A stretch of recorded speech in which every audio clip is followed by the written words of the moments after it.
Rose, Angela from Sleepaway Camp, and you're listening to the Horror Fiends Podcast. We'll tear your soul apart.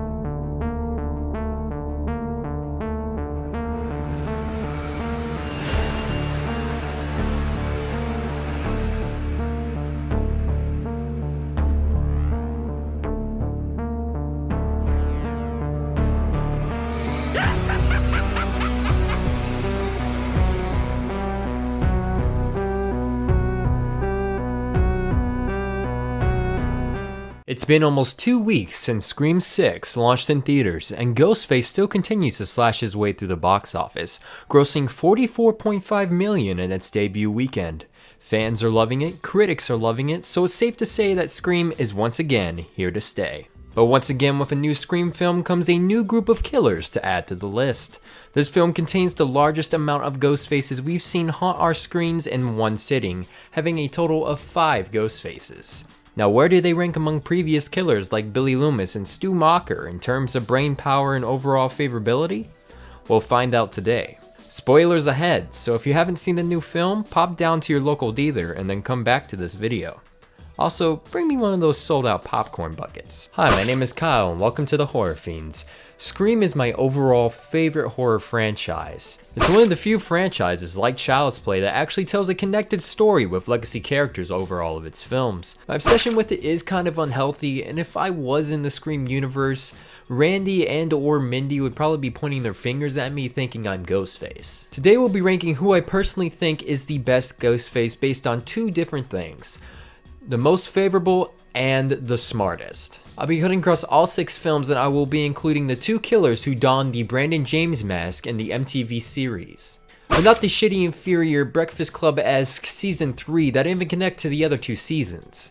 No one cares about the shitty inferior sequels, Wes. You're safe. I hope you'll forgive me for that.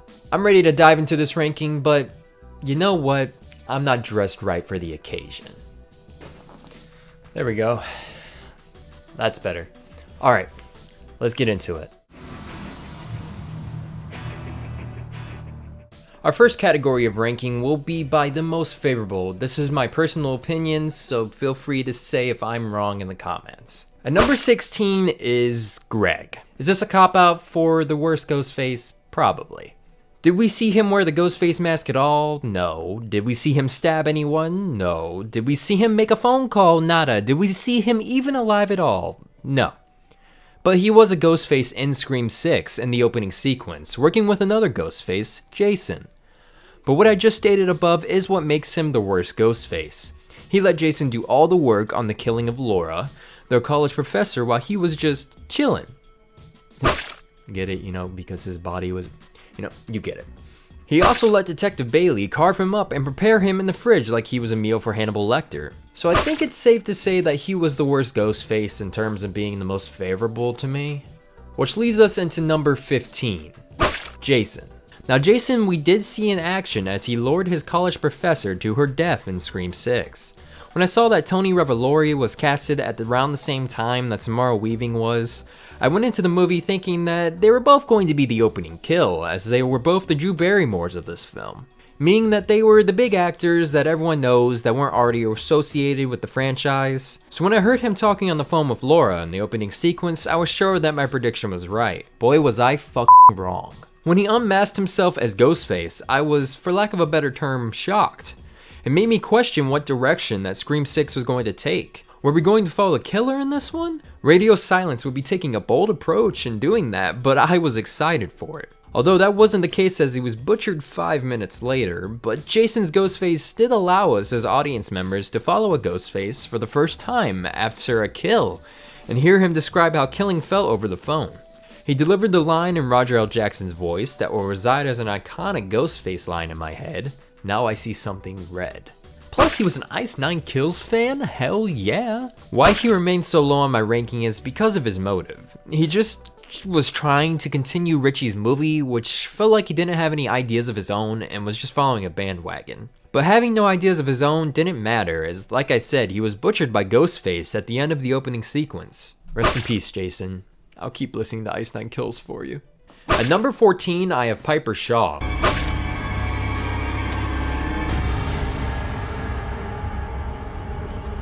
Hey, sis. Surprise. Although Piper never donned a Ghostface mask, she did don the Brandon James mask in the MTV Scream series. For those that never seen the series, it is disconnected from the rest of the Scream universe and follows Emma Duval. Piper was the true crime podcaster whose character was obviously inspired by Gale Weathers. She racked in 6 kills with her accomplice and then revealed herself to be the Lakewood slasher at the end of season 1. Her motive was very similar to that of Roman Bridgers in that she was revealed to be Emma's half-sister and the daughter of Brandon James, who was jealous that Emma had a family and a normal apple pie life and she didn't. She was killed almost immediately after a reveal by Emma and Audrey. The twist in her being the killer didn't really surprise like most final acts in Scream do, as it was kind of predictable that once she showed her face in Lakewood that the kills started happening. At number 13 is Charlie Walker. Baby, this is making a move. I'll keep it simple. I think Charlie was a lackluster Ghostface. His motive in Scream 4 of being just in it because he wanted to be the new Randy, but the Randy who got the girl because he liked Jill, was worth a stab to the heart. Shoulder me, get it up! The heart! Not the way we rehearsed it. I do have him a little higher on my list though, because he did do all of the killings in Scream 4, which takes a true commitment to being Ghostface. But besides that, yeah, Jill double-crossed you, bro. At number 12 is Ethan Landry. I did enjoy Jack Champion being Ghostface, but they kind of made it obvious for us the whole movie. The wearing of the plaid, Mindy always calling him out as Ghostface, Chad calling him out for it as well. So when he revealed himself as Ghostface, it wasn't really much of a twist. Plus his shift between his normal awkward personality and his personality after revealing himself wasn't much of a change as, let's say, Quinn's. At number 11, I have Mickey.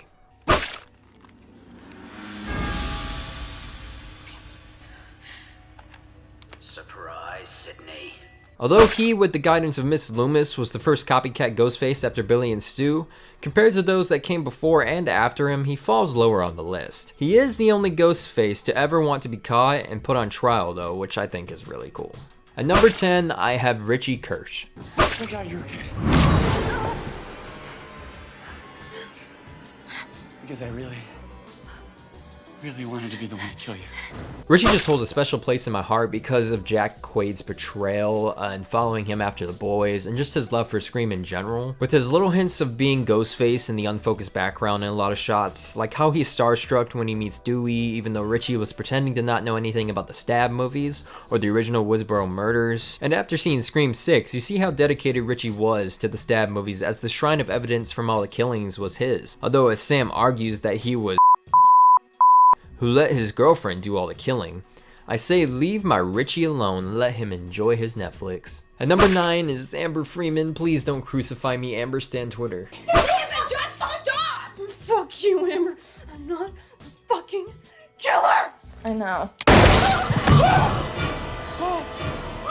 Welcome to Act 3. Amber Freeman feels like the right way to handle a red herring, unlike how Ethan was handled. Like, she was blatantly dangled in our face as the killer throughout Scream 5 from the very beginning, as she was the one who was texting Tara. She was the caller ID on Sam's phone in the hospital. She lived in Stumacher's house. She knew that Vince was Stumacher's nephew, and she freaking told Mindy that she was the killer. And no one besides Liv suspected her. She also is the Ghostface who took Dewey away from us, giving us one of the coolest shots I've ever seen in the franchise. The one of her standing over Dewey, the 2 knives in her hands, her robe torn open with the bulletproof vest exposed. At number 8, I have Quinn Bailey. Not much to say about her, as we thought she was dead for most of the movie, but the fact that she pulled faking her own death in a small apartment without anyone realizing holds a strong sense of Ghostface manipulation that we're used to. Her reveal actually shocked you because you thought she was a character that was just killed off in a tense scene. And you're like, oh, well, let's just get to that latter scene. But the way she played the switch off of her personality really brought me Jill Roberts nostalgia. And the scene of her dragging the knife on the railing as she inches closer to Sam was just chef's kiss. At number 7, I have Roman Bridger. Shut me out in the cold forever. Her own son.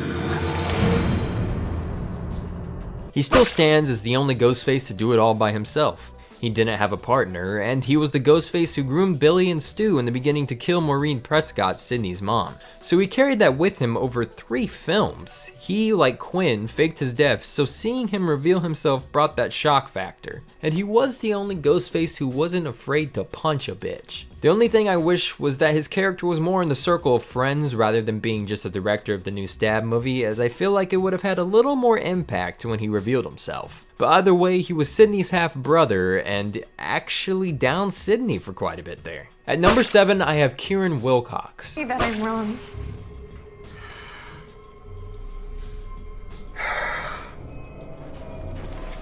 Kieran? You're not wrong.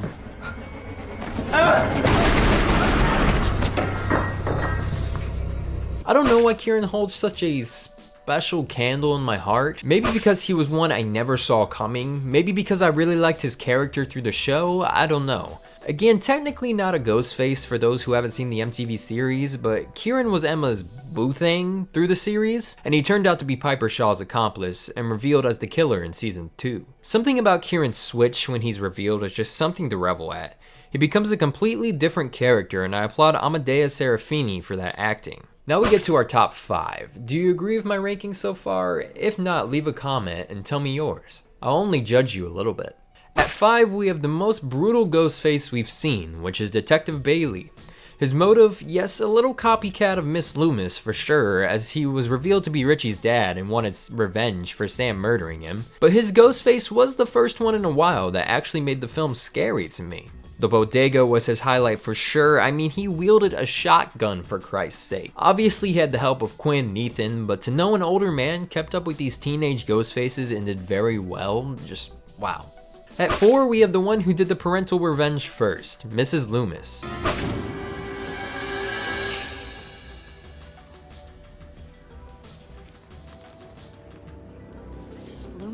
Laurie Metcalf, an Academy Award nominated and Tony Award winning actress, playing the killer really brought a whole new sense of acting to the Mrs. Loomis role. She didn't care about the Stab movies, she just wanted good old fashioned revenge for her son's murder. Masquerading as Debbie Salt, a random news reporter in front of our face the whole time, made her reveal all more satisfying.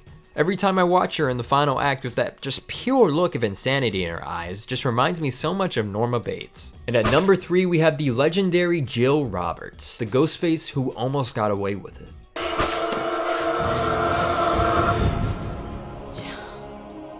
Hello, Sydney. Surprise. Emma Roberts read that script and really took it to a whole new level. You never once suspect Sydney's cousin as being Ghostface. Absolutely no way, even though she is being played by Emma Roberts, American Horror Story star and Scream Queen star, but just the way she is so convincing makes you think that she's going to be a final girl in Scream 4.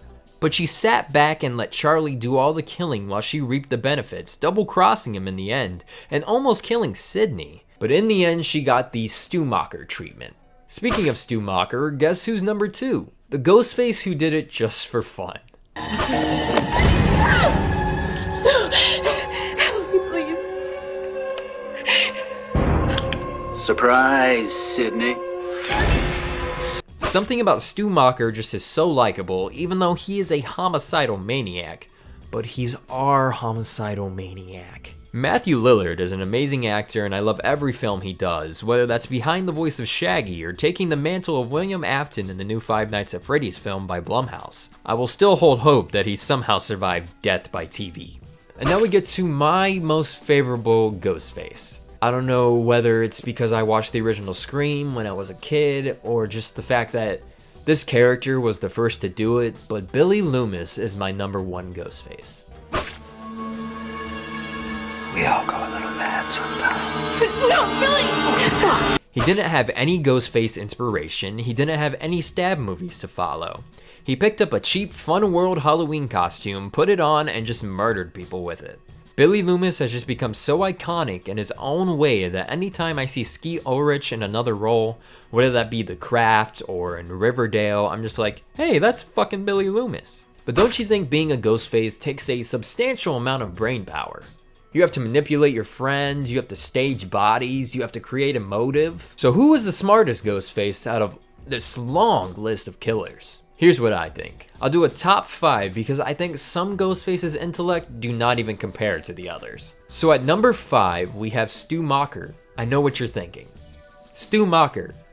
But he's a himbo. But was he? Yes, he was a ditz to his friends and even in the final act of Scream, but he was able to hide that ditzy personality when he put on the mask, and he was willing to let Billy murder his girlfriend just for his buddy's plan. He was able to listen to Billy to wait to call Sydney until Billy was in prison to clear Billy's name, and he knows how to interpret Billy's facial expressions as whether that means shut up or hey, I just slammed your girlfriend in your garage door, or, you know, just normal things. He even knows how to remove your internal organs. At number 4 for the smartest Ghostface is Kieran Wilcox. Yes, again, technically not a Ghostface, but he was able to manipulate his close friends over 2 seasons. He was able to keep the facade going once Piper was murdered, and that was his love. He was able to implicate Audrey as Piper's accomplice, and at the end of the day, Kieran survived his final act, although he was later killed in prison. At number 3, I have Billy Loomis. Although he was the OG, I don't believe he was the smartest. But he did get away with Maureen Prescott's murder for a year as he framed it on Cotton Weary wearing his jacket. Even his plan was super foolproof, pinned it on Sydney's dad, and he didn't even have a stab movie to base that plan off of. He created that frame someone else for your murders formula that the copycat killers decided to follow. He knew the right way to get himself arrested and then orchestrated Stu to call Sydney, that way any suspicions on him were waved away. But at the end of the day, as we learn in Scream 3, Billy was coached and groomed into it by Roman. His beginning ideas weren't originally his own as he had a mentor.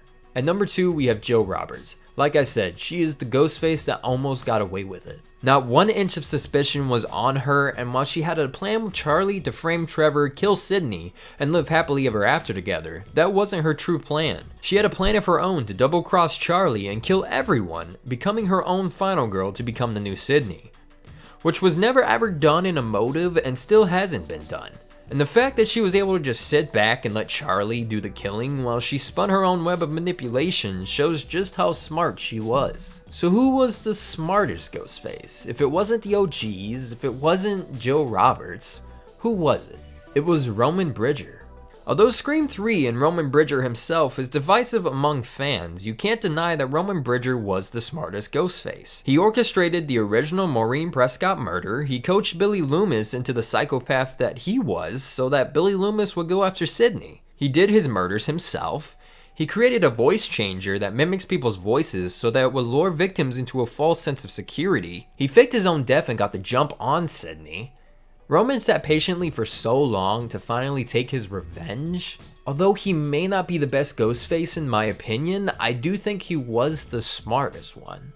Do you agree with my rankings? Either way, all that's probably going to change whenever Scream 7 comes out. But for now, if you enjoyed this video, or if you just enjoy horror, whether it's games, media, TV, movies, theme parks, whatever it may be, make sure you leave a like and subscribe to the channel.